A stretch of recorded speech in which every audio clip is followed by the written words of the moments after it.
This is the start of our second packet. It has to do with what do bulbs do to moving charge. So I have the circuit set up, and we are just going to do a simple batteries, and I have a compass here so we know it deflects, and they're asking you to set this up and just have a, see what the compass deflection is when there is nothing in the circuit. So in other words, we just got wire to wire. So here we go.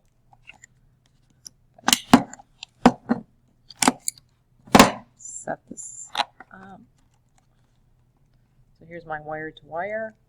Watch the compass deflect. I'm not even close and it's already, oh, look at that. It deflected, what, about a fourth of the way? So that's with nothing in the circuit. It's just the wire. Just the wire. I can smell it getting a little warm also. Okay, so we can see with no device in our circuit, the deflection was very great, and that's just because the charge isn't being converted to something else. So now they're asking us to use what is called a resistor. So here's an example of what a resistor looks like. It is just a small device, and it has wire on the two ends, and then in the middle it's got some material in there that hinders the flow of charge. So that's why it's called a resistor, because if you resist something, you kind of go against it, you hinder it. So I'm going to put a resistor in here. So here's my circuit. I'm just going to connect my conductors to conductors. I have to bend this around a little bit to make it have good contact, and then this to this. Okay, now it says place your compass underneath this and notice what happens. So I'm going to bring my wire over to my compass needle. Oh yes, it does deflect, but it's not nearly as much as if I had nothing in here. So there is some deflection, right? So that must mean there's less charge flowing. Remember, if I have nothing in here, if I did this, I'm taking my resistor out, nothing. Look at how much the needle deflects, okay? So the resistor is causing less charge to flow. So they asked you to check that on the upper wire. Now I want to check that on the lower wire that's going towards the battery. What I say, it's probably deflecting about the same amount here as it was deflecting here.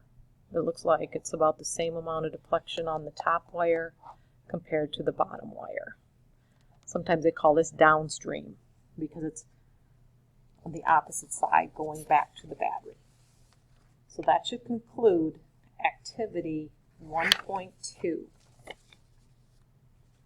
or 2.1. Activity 2.2 is a continuation of what we just did before, except instead of using resistors like we did with the first one, we're going to put bulbs into the circuit, into the socket. So they have us looking at the compass needle at the wire that's going back to the battery. So that's the way I'm going to hook it up. So if I connect this, I have my closed loop, we can see that the bulb is lighting, and we're going to look at compass needle deflection, and I'm going to record this. It looks like this one, it looks like it deflected counterclockwise, and it looks like it's deflecting about 15 degrees. Okay, that is with one bulb.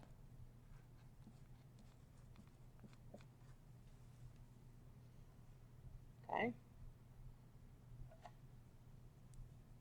Now, I'm going to add another bulb into this circuit. Here's my second bulb. I'm going to have two bulbs in here. I'm still going to test the wire that is coming back to the battery. But we want to look at how this changes. There's my bulbs lighting now. That's two bulbs. Okay, one bulb it deflected about 15 degrees. So now here's my two bulbs. We can definitely see the bulbs are dimmer. And when I put this on here, I'd say it deflects. It's still counterclockwise, and it looks like it's deflecting about 10 degrees.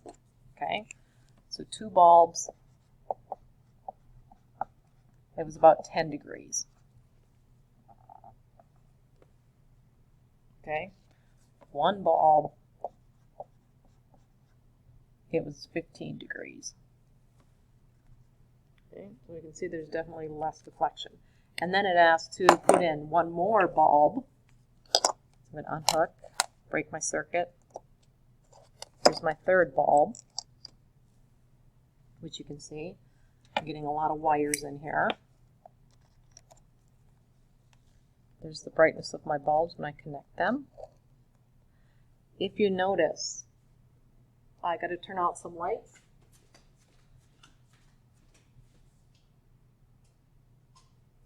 Those bulbs do have a slight glow to them. It's not much.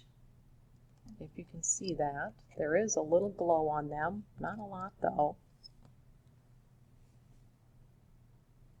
You can just barely see it. And then if I go to my compass deflection with that same wire, it's about 5 degrees. Okay? So if I go to 3 bulbs, they get very dim, and this is about a 5-degree deflection, and this had about a 10-degree deflection. So we can definitely see, as I add in more bulbs, it kind of looks like it is resulting in like adding in more resistors. It would decrease the flow. So you should be able to go ahead and answer those questions for investigation 2.2, and you should be able to do the reading.